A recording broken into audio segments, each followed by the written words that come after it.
মনীষীদের উক্তি মহা মূল্যবান বাণীগুলো এক লাফে আপনার জীবন বদলে দিতে পারে না, কিন্তু এগুলো শুনলে এই পরিবর্তনশীল পৃথিবীতে কঠিন পরিস্থিতিগুলি মোকাবিলা করে পথ চলার মতো মনের জোর বাড়িয়ে দেয়। আমাদের ভিতরে নেতিবাচক শক্তি চিন্তাভাবনাগুলো দমন করে। ভিডিওতে দেখানো উক্তিগুলি মনোবিজ্ঞানসম্মতভাবে বাছাই করা, যা আপনার জীবনকে সুন্দরভাবে গড়ে দেবে। আজকের ভিডিওতে থাকছে ঠাকুর শ্রী রামকৃষ্ণের মহা মূল্যবান কিছু বাণী, তাই দেরি না করে শুরু করছি। যত মত তত পথ। ভগবানের অনেক নাম আছে এবং তাকে বিভিন্ন মাধ্যমে প্রাপ্ত করা যেতে পারে। তুমি তাকে কি নামে ডাকো এবং কিভাবে তার পুজো করো এটা বড় বিষয় নয়। গুরুত্বপূর্ণ বিষয় এটাই যে তুমি তাকে নিজের ভিতর কতটা অনুভব করো। ঈশ্বরকে বলো, হে ভগবান, আমি ভালো মন্দ কিছুই জানি না, আমার যা অভাব তা তুমি পূরণ করো। লোভী মানুষের মন অনেকটা নর্দমায় বেড়ে ওঠা কীটের মতো। তাকে যতই ভালো জায়গায় রাখো না কেন, সে ছটফট করে মরে যাবেই।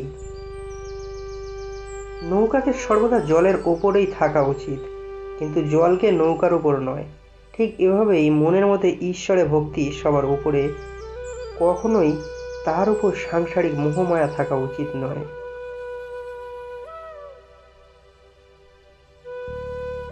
একটা কথা সর্বদা মাথায় রাখবে, জীবনের গুরু সবাই হতে চায়, তবে শিষ্য হবে কজন। তুমি যদি শিষ্য না হতে পারলে শিখবে কিভাবে এই জগতের নিয়ম কানুন? তুমি জীবনে যে কাজই করো না কেন, নিজের মনকে সর্বদা ঈশ্বরের প্রতি সমর্পিত রেখো, তাহলে মনের মধ্যে শান্তি পাবে, সাহস পাবে। সূর্যের কিরণ জগতে সমানভাবে পড়লেও জলের ভেতর সকল স্বচ্ছ জিনিসের উপর উজ্জ্বলভাবে প্রকাশ পায়। ভগবানের শক্তি সকল হৃদয়ে সমান হলেও সাধুদের হৃদয়ে একমাত্র শ্রেষ্ঠ প্রকাশ পায়।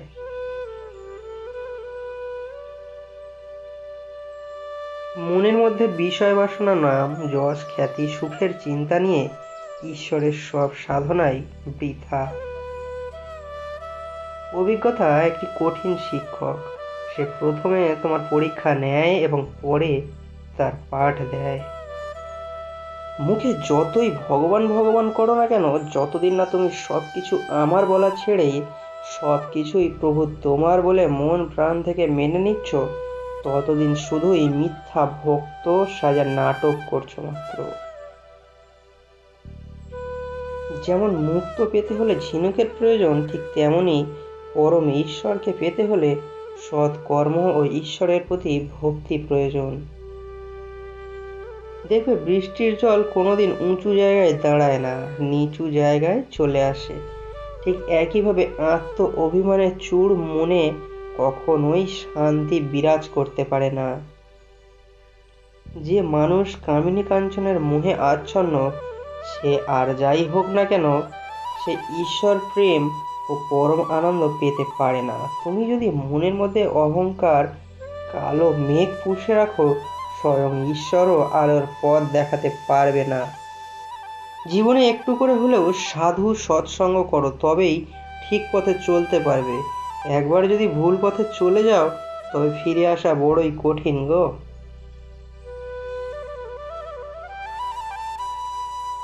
যতক্ষণ তোমার মধ্যে কাম ক্রোধ মোহ মায়া লোভের বন্ধন বিদ্যমান, ততক্ষণ তুমি ঈশ্বর লাভ থেকে বঞ্চিত। যতক্ষণ তোমার সঙ্গে বাসনা, ততক্ষণই ভাবনা, আর এই ভাবনাই হলো তোমার দুঃখ কষ্ট মোহ মায়ার কারণ। আমার ধর্ম ঠিক আর অপরের ধর্ম ভুল, এই মত ভালো না বাবা। সবাই ভিন্ন ভিন্ন রাস্তা দিয়ে তো একজনের কাছেই যাবে, তাই যে নামেই তাকে ডাকো না কেন, তাকে মন প্রাণ দিয়ে ভালোবাসো। তোমার মনকে ভেদাভেদ শূন্য করতে শেখো, তবেই তুমিও যে কোনো কাজের মধ্যেই ভক্তির রস খুঁজে পাবে। তোমার জীবনের লক্ষ্য শুধুই অর্থ উপার্জন নয়, তোমার জীবনের প্রকৃত উদ্দেশ্য পরমেশ্বর সেবা ও মনের শান্তি লাভ। সাংসারিক ভোগ বাসনা কয়েক মুহূর্তের জন্য তোমায় আনন্দ এনে দিলেও কোনো দিনই শান্তি ও সন্তুষ্টি এনে দিতে পারবে না। জ্ঞানের আসল অর্থই হলো কাম ও লোভের নানা বন্ধন থেকে মুক্তি।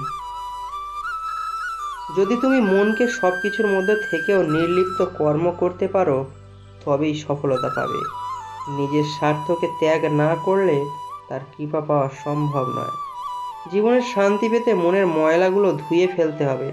মনে যতক্ষণ কাম, ক্রোধ, লোভের বাস, সেখানেই সর্বনাশ।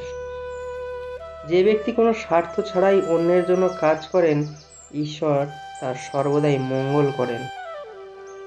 শিশুসুলভ একটি সৎ ও সরল মনের মাধ্যমে যদি তার কাছে প্রার্থনা করো, তবে তোমার প্রার্থনায় নিশ্চিত তিনি সাড়া দেবেন। সংসার ধর্ম ত্যাগ ছাড়াও ঈশ্বর প্রাপ্তি সম্ভব, তবে তা শুধুই ঈশ্বরের প্রতি প্রেম ও নিষ্কাম কর্মের দ্বারা। এই পথ বড়ই কঠিন। বিনা জ্ঞানে জীবনকে বিশ্লেষণ করা ছেড়ে দাও না, জীবনকে আরো তেতো হয়ে উঠবে। মনকে শান্ত করতে হলে তোমার কাছে যা আছে তার জন্য ঈশ্বরকে মন থেকে ধন্যবাদ জানাও। তার সাথে প্রেমের বন্ধন তৈরি করো, দেখবে মনের অশান্তি কোথায় হারিয়ে গেছে। মনের যেমন বন্ধন আছে, তেমন মনের মুক্তিও আছে এই সংসারে। নয় তুমি ঈশ্বর প্রেমে নিজের চেতনাকে মুক্ত করবে, নয় তুমি সংসারের বন্ধনে বন্দী হবে।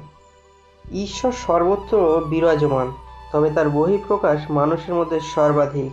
তাই মানুষকে ঈশ্বর হিসাবে সেবা করো এবং মনের ভেদকে দূরে সরাও। তুমি জীবনে যতই সুন্দর হও আর যতই কুৎসিত, তোমার মধ্যে যদি ঈশ্বরের প্রতি ভক্তি না থাকে, তবে সবই নিরর্থক। যদি ঈশ্বরকে পেতে চাও, তবে ঈশ্বরকে প্রেম ও ভক্তির বাঁধনে বাঁধতে শেখো, তবেই তাকে পাবে। তোমার মনের মধ্যে কখনো লোভ, ক্ষোভ, হিংসা পুষে রেখো না, কারণ মন হলো মন্দির। সেখানে শুধুই থাকবে ঈশ্বরের নাম, ভক্তি আর প্রেম। জানবে সত্য কথাই হলো ঈশ্বরের তপস্যা। সত্যকে আঁট করে ধরে থাকলে তবেই ভগবান লাভ হয়, কারণ ভগবান পরম সত্য। ময়লা দর্পণে যেমন সূর্যের আলো প্রতিফলিত হয় না, ঠিক তেমনি ময়লা মনে পরম আনন্দ কখনোই প্রতিফলিত হয় না। সাকার এবং নিরাকার কিরূপ জানো? যখন জল জমাট বাঁধে থাকে তখনই সাকার, আর যখন জল বাষ্প হয় তখনই নিরাকার। তোমার মধ্যে যদি ঈশ্বরের প্রতি বিশ্বাস ও নিঃস্বার্থ প্রেম থাকে, তবে জানবে তুমি সার্থক জীবনের অধিকারী। যত্র জীব তত্র শিব, অর্থাৎ প্রতিটি জীবের মধ্যে ভগবানের বাস। তাই জীব সেবাই হলো শিব সেবা।